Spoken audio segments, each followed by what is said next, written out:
Hi, welcome to another episode of Look Ma No Hands. My name is Linda, and on this, I guess you would say, podcast, I like to talk about all things crochet, yarn, art, books, TV, and movies.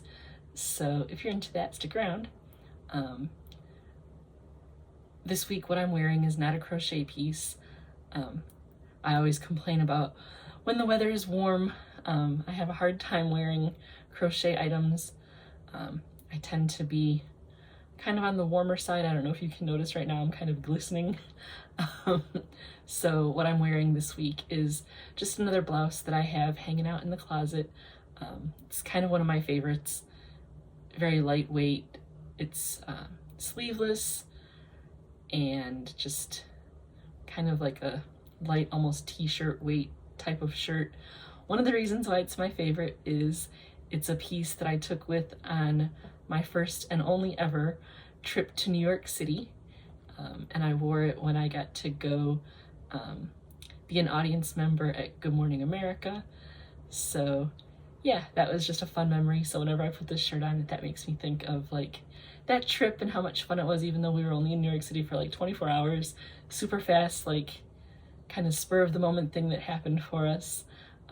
We were invited to go out to the East Coast to participate in, I guess you could say, fitness program called Dance It Out. We were featured in one of the episodes, and that was a lot of fun. Yeah, that was in 2019. So that was just a fun memory that I have of a quick trip out to the East Coast to be on that program, and then we kind of made a little bit of a fun little excursion out of it. So there's that. I guess we'll dive right into what I was stitching this week. So this week I started up another one of the Old Town Tee patterns from MJ's Off the Hook. I love that pattern so much. I've made 2 of the sweaters for myself, and then when my mom saw it, she thought that it did look like something that she would want to wear. So I went ahead and stitched up the sweater for her. And yeah, she was kind of leery as to whether or not like the sleeve length was going to be okay and things like that. And just whether or not I would be able to get the sizing correct for how she wanted it to fit. I'm getting better at kind of reading the patterns and determining like what sizes to pick according to like my preference, and then according to her preference, and then just knowing where to add increases for the best fit.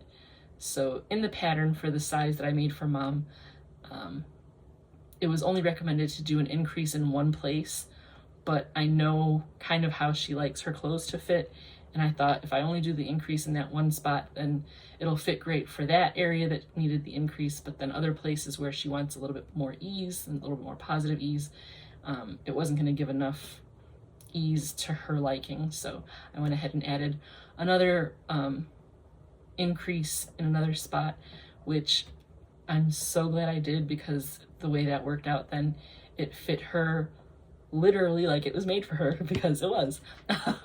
And then for the sleeves, she wanted not super short sleeves, but still wanted it to be like a t-shirt style. So I made them, I guess you could kind of say like 3/4 length sleeves. They hit just above her elbow, which when she put it on and she saw like where the sleeves hit, she was like, oh my gosh, this is the best. And she goes, and this will be great for like when it's not bitter cold, but when it gets to be like the heart of winter, I want one with long sleeves. So I'm gonna have to work the pattern at least one more time. I guess since I made 2 for myself, I'll have to make 2 for her. I'm definitely gonna go and look at the instructions for the pattern though, to make the Old Town sweater, because MJ's Off the Hook does have a full-length sleeve pattern for that. So because I like the instructions so well for the tee, I'm fairly confident that the instructions for the sweater will be equally as concise. I don't want to just wing it and hope for the best. Since the patterns are written so well, it would be silly of me to just be like, oh, I'm just gonna do whatever. That just wouldn't be a good choice. So I'm gonna go and check out the full-length sweater sleeve pattern to make sure that I get it right, because with how satisfied Mom was with the tee, I'm confident that if I use the proper pattern for full-length sleeves, then she'll be equally as satisfied with that. So there's that. And then I finished the Old Town tee for Mom and decided to, like I said, I hate when I don't have a project in the works. My brain then goes like bonkers with trying to figure out something creative to work on. So I have been wanting to try the Willow Square for a really long time. I love doing granny squares. I love doing like the intricate patterns where it's not the same thing every round, just round and round. The Willow Square just really appeals to me, so I finally decided to get started on that. I'm following the directions as laid out by Bella Coco. I really like referring to her, even though she does all of her instructions in UK terms. She's very upfront about the fact that she does all of her instructions in UK terms, and reminds us as the viewer that there's different terminology from UK to US. So I just have to remember the difference between the terminologies and make sure that I'm doing the stitch as I understand it, even though when she speaks, she refers to it differently than what I know as a US term. I just have to train my brain to automatically like translate from the UK term to the US term. And it's not that difficult. So I've already finished one square. I'll pop in a picture so you can see. I'm using Karen Jumbo. Oh, I don't remember the color. I'll figure out a way to maybe pop it in the description box or something, but it's yarn from the stash. I don't think the one color is going to be sufficient for what I'm envisioning, so I've added Red Heart Soft Sage to kind of give myself extra yardage and kind of give a cohesive tie-in color, because the Karen Jumbo is an ombre, and so each square is coming out looking like different color scheme. And I figure adding the solid color around the border will kind of give a way for all of the squares to have some kind of cohesive element to them, since they're all going to look kind of different. I was intending on trying to Frankenstein a sweater poncho thing, but after spending a bit of time yesterday trying to figure out how to do that, I think I'm scrapping that project and more than likely gonna lean towards just a straight out granny square poncho. But again, that's gonna depend on if I can get enough squares to do said poncho. If not, then plan C is going to just be to take all the squares and make a blanket of whatever size I can make. If I don't have enough squares to make a poncho with just the Karen Jumbo ombre, then what I'm probably going to end up doing is a couple other skeins of yarn that I have that are kind of similar color family will end up being solid colored squares that I can then kind of add to the mix to give myself enough squares to make a whole big blanket, or maybe not big blanket, but like a lap blanket or something of some substance that I can be happy with. So there's that. There may be more changes to the plan in terms of what I can do to add yardage to the project to, again, use up the yarn that I have and kind of work as I go.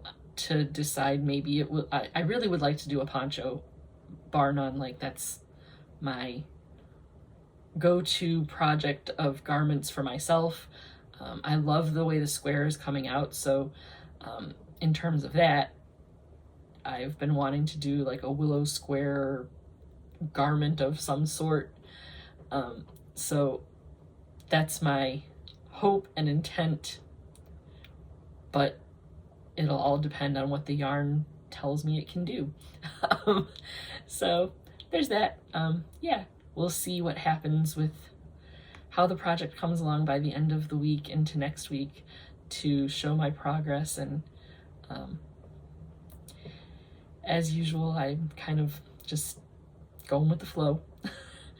This week for reading, I finished the Riley Bloom series by Alyson Noel. The last two books that I read of hers are Dreamland and Whisper. In the book Dreamland, Riley needs to help a restless spirit to cross over, as per usual, because that's like basically like her job now that she's no longer part of the earth plane. And she also wants to reach out to her sister through dreams. She found out that it's possible to communicate with those that are still living by visiting their dreams. She thinks that sounds like a really easy, great thing that she can do, so she ventures off to do that, and she finds out it's not quite as easy as she thinks. There's kind of like this director guy, almost like a film director, that's in charge of like organizing the dreams and kind of like directing the dreams as you would direct a movie. But he's a very artsy type that like you can't just like come in and tell him what you expect. As an artist, you don't tell him what he does. He will let you know what speaks to him, kind of thing. And he's very temperamental, and yeah, just craziness that ensues there. And she thinks, well, since he's so difficult to deal with, I'm gonna kind of like bypass him. I found out that there's a way that you don't have to like dream visit. You can make up the dream yourself. Like, I don't know, there was something that she figured out, like a loophole or whatever. But then the person that she had to kind of go through for her new method of entering the dreams was, I guess, like even more difficult than the director guy. Yeah, it was just a lot, and she was frustrated, and ultimately she did succeed in her mission, but not without a lot of frustration from her, a lot of combativeness from Brody, and yeah, it was a lot. Again, I really enjoyed the book. It was a great light read, kind of, I guess I would call it like a palate cleanser, because just reading like adult books, like not the juvenile literature, sometimes gets a little bit heavy and just a little deep, where this was fun to read because it's like reflecting back on like my youth, and with Riley being young and her just being kind of reckless and crazy and trying to be like a bossy know-it-all kind of thing. I very much related to that. I've heard on more than one occasion that I need to stop being bossy, and I think I'm such a know-it-all and blah blah blah. But definitely some baggage unpacking there. Yeah, she's just a really fun, real type of character that I think young readers would definitely relate to. She's got a lot of insecurities and things that she has to work through as like a middle schooler, wishing to be like older, like she wants to be 13, and like that was so important to her, and she's finding out that like there's really not that much special about being 13. It's no different than being 12. It's not really that much different from being 14. Like, age is just age. Like, you just have to learn to live your life and take on experiences and not be in such a hurry to grow up, so to speak, which is advice that all of us adults try and tell the kids, like, don't be in such a hurry to grow up. Being grown up is not all it's cracked up to be, because when you're grown up, then you have grown up problems. And Riley kind of is starting to learn that as we're going through the stories. She's realizing that all the things that she thought of, like what is being a teenager, it's just, it is what it is. So moving on into the book Whisper, she basically begs the council to assign her a more difficult soul catch challenge. She feels like they're not trusting her enough with challenging soul catches. They're not respecting her. So she's like, just give me something hard. And they're like, as you wish, Riley. And they send her to soul catch an individual who is an ancient Roman gladiator that does not want to cross over. And there have been many, many people that have been, or soul catchers that have been sent out to capture, to help this individual cross over. And he does not want to listen to anyone. He's kind of stuck in the loop of what his demise was and just the unresolved issues that were there. And Riley, with her bravado and confidence, kind of goes in like, oh, I can do this. Like, I'm Riley Bloom. I can do anything. And she's not understanding like what the big deal is of all these soul catchers that have gone in and been so unsuccessful to the point of they get sucked into his constant loop of the same thing over and over for thousands of years. But Riley is clever and she figures some things out. Though she does get kind of sucked into things, eventually between her and Brody, she's able to break the cycle and figure out what's going on. Kind of a mystery situation where she's realizing that something's not right and she's not sure what it is. She allows her teenage insecurities, her middle school insecurities, to kind of get in the way of what she knows in her heart. She's, like I said, she's such a relatable character because there's so many things that like she really understands, but because she's trying so hard to be that thing that she just thinks is like the perfect teenager, and like she wants to be cool, and like there's all of these things that we as adults see children kind of falling into those teenage traps. And like when we reflect on our own youth, we think back to times of like, oh, when I was this age, I did these stupid things. And if I could only go back and tell my younger self what I know now. So this story is kind of like that, where like you're, as the reader, you're looking at all the mistakes that she's making and you're going, oh, Riley, if you would just not do that thing, or if you would just trust your instincts, like, there's something wrong here, just trust yourself and you won't get sucked into danger or sucked into the trap that's being set for you. I think it would be a really great book series to read with middle schoolers that can kind of give them an opportunity to criticize all of the middle school behaviors that befall us as middle schoolers and kind of make life difficult for us. It would be a great book for them to kind of pick at all the things that Riley does wrong, and then it would be a good place for them to realize like, oh yeah, if I'm ever in that situation like Riley was, now I can see it from a perspective that I don't have to feel threatened by what decision to make, what's the right thing to do.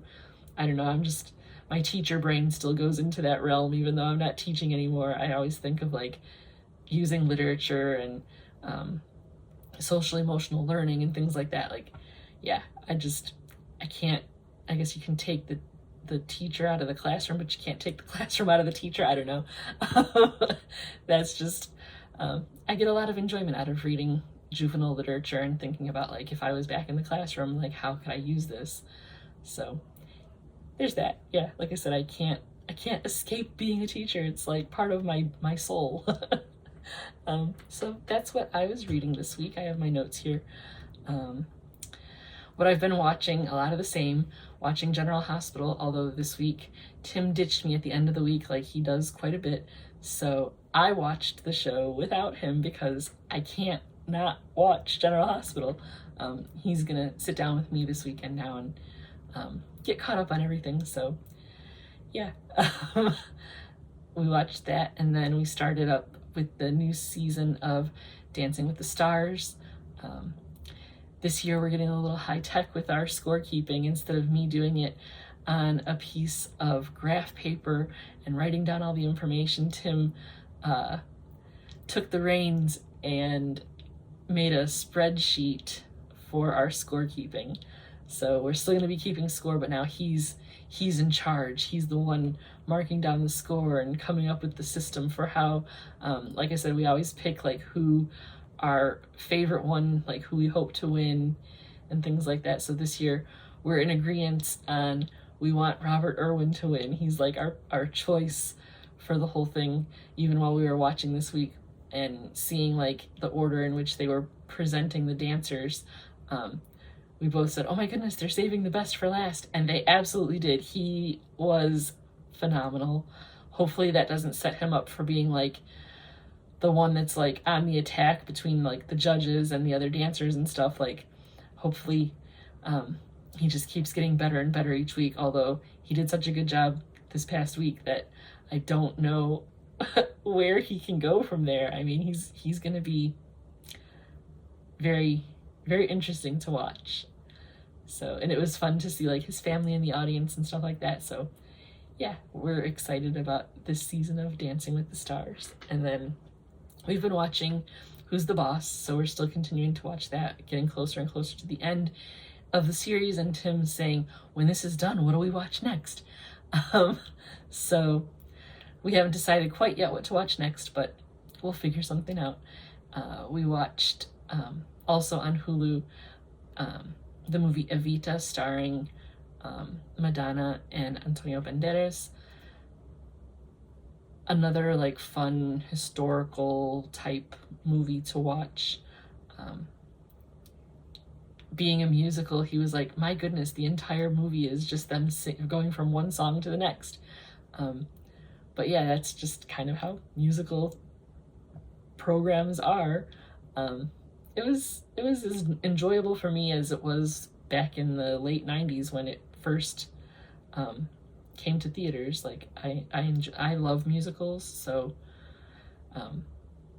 watching the theatrical version of the Broadway musical Evita is enjoyable for me. I would love to actually see like the Broadway production of that. Going to Broadway shows though is really expensive, so it's not often that I get a chance to do that. We do have some smaller like local theaters that do productions of big shows like that, but even that's getting to be kind of expensive. So if it's a theatrical version of it, that's how I get to see, like coming up in the fall and towards winter, to see the second part of Wicked. Saw the first one. But yeah, I'm getting kind of into a tangent there, so we'll stop there. Food Network, we finished watching the Great Food Truck Race. We were happy with the ending. One of the teams that we were pulling for is the one that finished at the top. Yeah, it was great. We, like I said, satisfied with how the program ended, and there's that. So when that program came to an end, we started watching the Halloween Baking Championship. We had watched the Spring Baking Championship several months ago, and we just like the competition shows like that. So in the evening now, when we sit down to have dinner, we're watching the Halloween Baking Championship. And the first episode of the season did not disappoint. There was a nice little plot twist that happened in the program, and we're just interested to see like how things will move forward. I love the artistry of the bakers and seeing how they progress from like their initial performance or creation, I don't know how you would want to call it, but from the first thing that they do in the series to then how they like skills they acquire and like how their vision kind of changes as they move through the competition. So it'll be interesting to see, and just kind of drawing inspiration from those people. Like their creations are just so amazingly artful. Like it's hard to believe that it's like edible. Like you could sit down and like eat that at like a party. And just seeing the different talent that comes through on these people, and like their understanding of like the chemistry of baking and the chemistry of like candy making and all of those things. Because I'm a creative person and do different kinds of art things, when I see somebody else's artwork, I think all the hours that they put into learning those skills and perfecting all of that stuff, like it just mad respect for that, because that's a lot. I know what it takes for like the crochet stuff that I do and the painting stuff that I do. So seeing other artists and their work is very intriguing to me. And on Prime Video, I'm continuing to watch The Summer I Turned Pretty. Found out that they're going to be making a movie of The Summer I Turned Pretty. So now I'm really motivated to try and finish up and hopefully not like come across too many spoilers. I need to just like power through and finish watching this series before I hear more than what I want to hear. I kind of already have picked up on some things that I kind of know where things are headed, but I want to see how things unfold since I'm a season and a half behind. So yeah. And then life things this week. I had a bit of a mishap. It's mostly my fault. I am terrified of the dentist, and it's been a very long time since I've been to a dentist, and it seems as though I need to go see a dentist, and I have so much anxiety behind that, but I'm gonna be a big girl and make myself an appointment to go get the problem that I have with my teeth fixed, and hope that it doesn't cost me an arm and a leg, because, well, you know.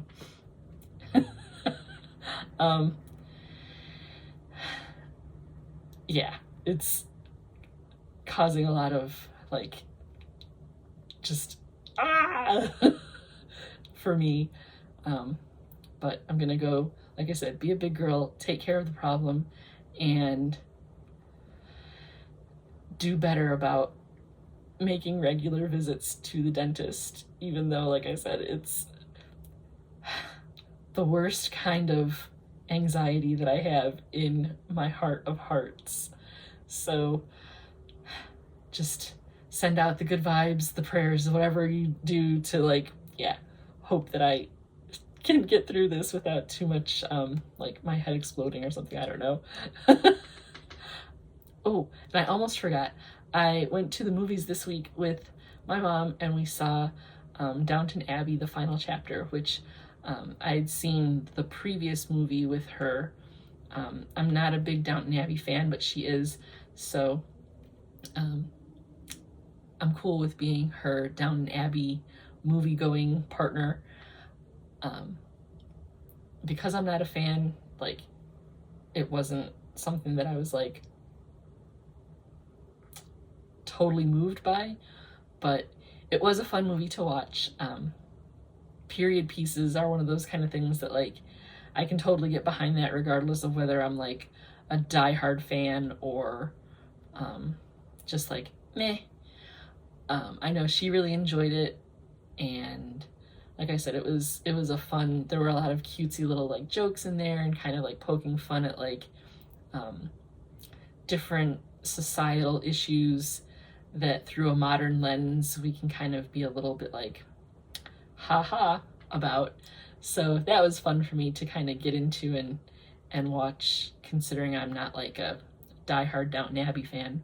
But yeah, like I said, it was a fun little movie to go see with Mom.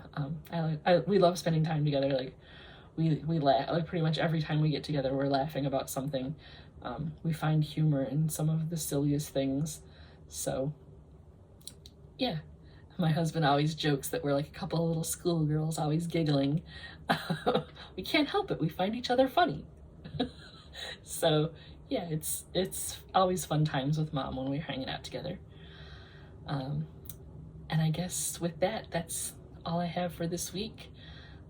If this is your first time hanging out with me, thanks for stopping by. Hopefully you had a good time listening to me chatter on about whatever. I tried to keep things in the best order that I could, and then had like little mind slips here and there. So usually things flow pretty good, but you know, stuff happens. If you're a returning viewer, I really appreciate you coming back week after week. I love the comments that everybody leaves. So yeah, if you have not yet subscribed, please do so. I'm continuing to try and grow the channel and just like move things along. I had a little bit of a jump in subscribers this week, and then I guess YouTube doesn't like that or whatever, but 2 steps forward, 3 steps back. It's a little frustrating, but I appreciate everybody that comes through and shows their support, and you know, hit the thumbs up, leave a comment, even if it's just a hey, how's it going. You guys are awesome. I really enjoy posting my weekly videos. I'm thinking about doing maybe another video per week. Let me know if that's something that sounds interesting. I have a few ideas here and there of what I might be able to do as an additional like weekly thing. So just let me know if you're interested in a bonus video every week. And until next week, or maybe sooner, have a great one. Bye.